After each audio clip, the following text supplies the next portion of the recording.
Bonjour et bienvenue à tous dans cette deuxième partie de Demain à la une.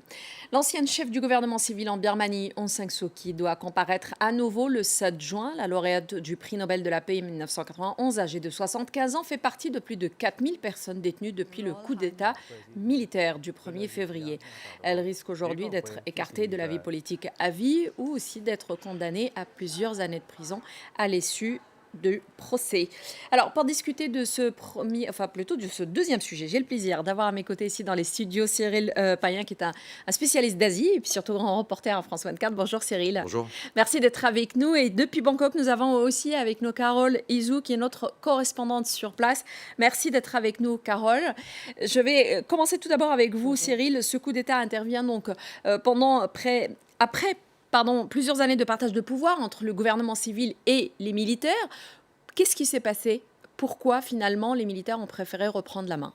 Sans doute trop de démocratie, si on le résumait ainsi. Il y a eu une nouvelle élection en novembre et dans le scénario de la future junte militaire, il n'était pas prévu que la Ligue nationale pour la démocratie, c'est-à-dire le parti qui incarne le mouvement pro-démocratique et le parti d'Aung San Suu Kyi, le prix Nobel de la paix, eh bien, remporte aussi largement ces élections et ne fasse pas du tout au moins une petite part de compromis, je dirais, post-électoral à l'armée et notamment, et c'est aussi une guerre de personnes au général Min Aung Hlaing, qui est le nouvel homme fort du pays, qui se voyait prendre sa retraite à 65 ans, c'est-à-dire à peu près maintenant, et se voyait incarner une sorte de renouveau politique. Tout cela a volé en éclats, puisqu'évidemment, il y a eu un vote massif pour la LNLD, mais surtout contre l'armée, enfin contre le parti de l'armée, la USDP. Donc évidemment, ça s'est envenimé. Et parallèlement, on sait que les relations personnelles, et c'est très très important à ce niveau de pouvoir dans un pays comme la Birmanie, entre Aung San Suu Kyi, les relations personnelles entre Aung San Suu Kyi et le général Min Aung Hlaing se dégradaient.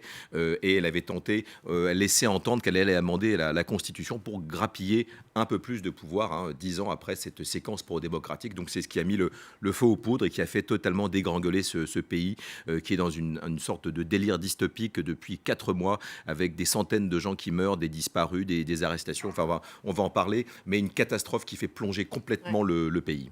En tout cas, c'était la fin de la lune de miel, en fait, qui a été marquée par justement ces élections législatives dont vous parliez, la fin 2020, qui a été remportée massivement par la Ligue nationale pour la démocratie. Et justement, Carole, la junte militaire menace aujourd'hui ce parti de le dissoudre et l'accuse de fraude électorale. Oui, alors il faut quand même préciser que c'est vrai, elle l'accuse de fraude électorale, mais de ces fraudes, pour l'instant, les généraux n'en ont pas apporté la moindre preuve. Alors, cette menace de dissoudre la Ligue nationale pour la démocratie, cette menace, elle a été proférée il y a déjà plus de 2 semaines, et pour l'instant, ils ne l'ont pas mise à exécution. Et ils ont sûrement de bonnes raisons pour cela.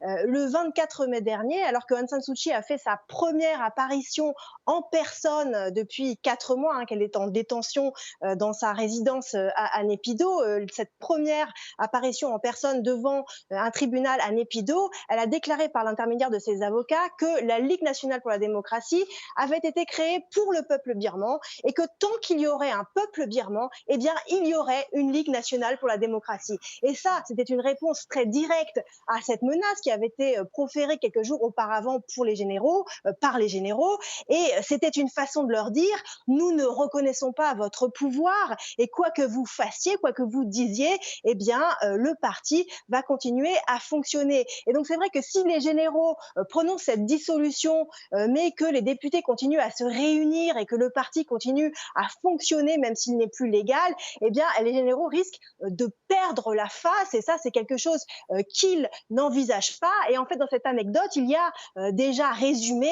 cette conquête de légitimité, cette compétition pour la légitimité du pouvoir qu'il y a d'une part entre les militaires, le gouvernement militaire et les partisans d'un gouvernement civil, et chacune de ces deux parties eh bien, est avide de signes de reconnaissance et essaie surtout d'éviter les erreurs comme pourrait être la dissolution d'un parti qui ne serait pas respecté.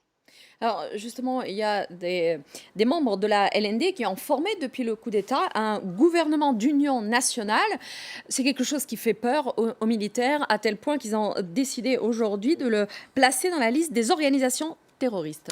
Oui, parce qu'en fait, non seulement la Birmanie s'enfonce très clairement vers un scénario de guerre civile, puisqu'on a une armée qui est en guerre contre sa population, mais une population qui, après avoir un mouvement de résistance plutôt pacifique et très large et massif dans les rues de Birmanie, eh bien, se radicalise et elle n'a pas beaucoup le choix, il faut le dire, il y a très peu d'aide extérieure notamment. Donc en fait, c'est vrai, il y a eu d'abord le CDM, le mouvement des obéissances civiles, qui incarnait en fait la population contre les militaires, des manifestations, des actions de syndicalisme, hein, de grève. Et puis ensuite, il y a eu le NUG, c'est un gouvernement de l'ombre, le NUG, qui a été formé, qui a une administration totalement parallèle, qui s'organise tant bien que mal. Il y a des difficultés de communication. Une grande partie de gens sont en exil ou se cachent ou sont en prison. Mais effectivement, il y a des choses qui s'organisent. Et puis il y a surtout maintenant une armée, une armée de défense populaire qui a été créée dans la jungle et qui a été formée par les minorités ethniques, notamment Kachin et Karen, sur le nord et le nord-est, sur la frontière thaïlandaise, et qui sont dans leur contingent, qui ont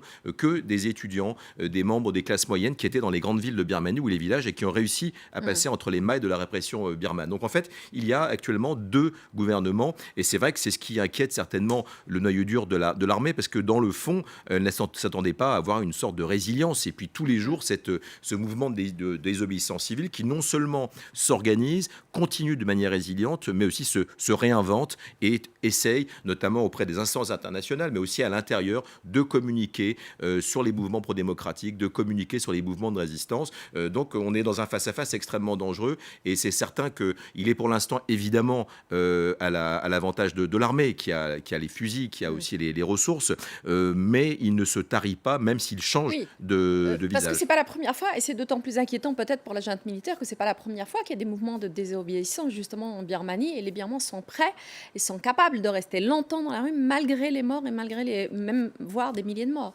Malheureusement, oui, dans le cas de la Birmanie, il y a eu 70 ans d'une succession de juntes militaires qui ont mis à genoux la population birmane jusqu'à cette séquence pro-démocratique, aussi vraie ou pas soit-elle, dans les années 2010, qui vient de s'achever le 1er février 2021. Mais il y a eu évidemment, vous le disiez très justement, une tradition de résistance, notamment avec les minorités ethniques. C'est quand même un tiers de la population qui a ces armées ethniques, qui semblent adhérer plus ou moins de manière homogène à ce mouvement de résistance civile. Mais ce qu'on sent en tout cas de manière très très claire, c'est que cette détermination, c'est-à-dire qu'en fait, il n'y aura pas de lendemain qui chante, il n'y aura pas de normalisation dans l'état actuel des choses, ça ne se passera pas comme ça, aux grandes dames d'ailleurs des investisseurs étrangers, aux grandes dames de certains pays qui voudraient que tout soit comme avant. On a passé vraiment le Rubicon et pour beaucoup de générations de Birmans, il faut aller jusqu'au bout et même jusqu'au sacrifice suprême. Je rappelle qu'il y a plus de 850 morts depuis le 1er février.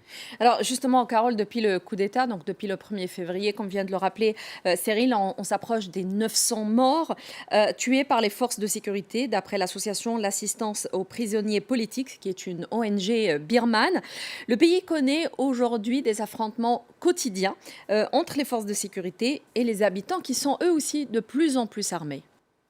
Oui, ça c'est très important de souligner qu'aujourd'hui encore, il y a des manifestations tous les jours en Birmanie. Alors c'est surtout vrai de certains points chauds comme Rangoon, comme la région de Sagaing au nord, mais des manifestations ont lieu tous les jours et il faut vraiment saluer le courage, l'endurance des Birmans qui continuent à sortir tous les jours dans les rues. Alors évidemment, la mobilisation en termes chiffrés, elle n'est plus ce qu'elle était au début du mouvement, où on a vu jusqu'à des centaines de milliers de personnes dans les rues. Aujourd'hui, c'est rare de voir des cortèges qui dépassent les quelques centaines de personnes.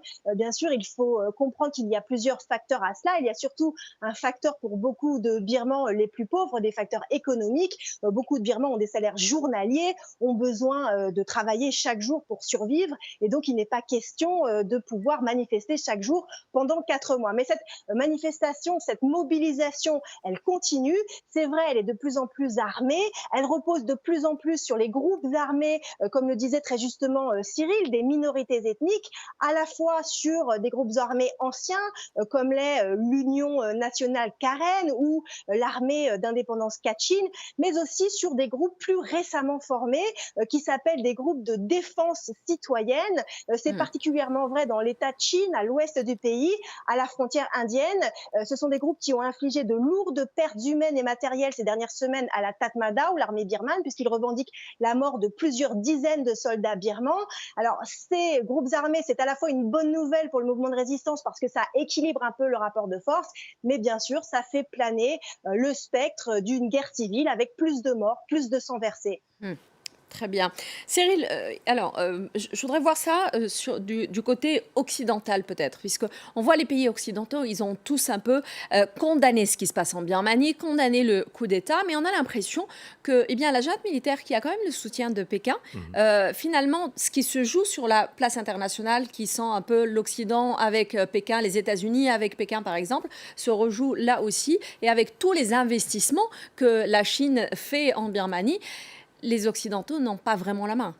Oui, on est dans un contexte de mondialisation qui est mené de manière indubitable, ou en tout cas est en train de être mené par Pékin, c'est très très clair, tant au plan de l'idéologie que des messages donnés à la diplomatie internationale, mais que aussi, vous l'avez dit, des investissements qui sont menés par Pékin, par les Russes également. Et là, comme dans d'autres dossiers, malheureusement, on peut voir qu'il y a une certaine faiblesse ou des flottements, en tout cas décisionnels de la part des chancelleries occidentales, dont on pourrait attendre un peu plus de fermeté vis-à-vis d'un pays que nous avions porté dans cette séquence pro-démocratique dans les années 2010, quand on avait tenté, et je parle surtout de Washington, sous l'ère Obama, de réconcilier l'armée et Aung San Suu Kyi. Tout cela a mené à ce coup d'État que certains, de toute façon, prévoyaient comme quelque chose d'inéluctable, puisqu'on n'avait pas réglé la question du passé des militaires dans ce pays. Mais il y a une responsabilité qu'on ne prend pas aujourd'hui, et c'est très dommageable, d'autant qu'effectivement, il y a les investissements, et là aussi, on ne prend pas les responsabilités. Les grandes sociétés occidentales, notamment comme Total, qui refusent de partir, malgré le bain de sang, détiennent une forme de responsabilité de manière indubitable, oui. Merci beaucoup, Cyril, d'avoir été avec nous. Merci pour ces explications. Et merci à vous, Carole, d'avoir été avec nous depuis Bangkok. Merci à vous tous d'avoir suivi ce nouveau numéro de Demain à la Une. À la semaine prochaine.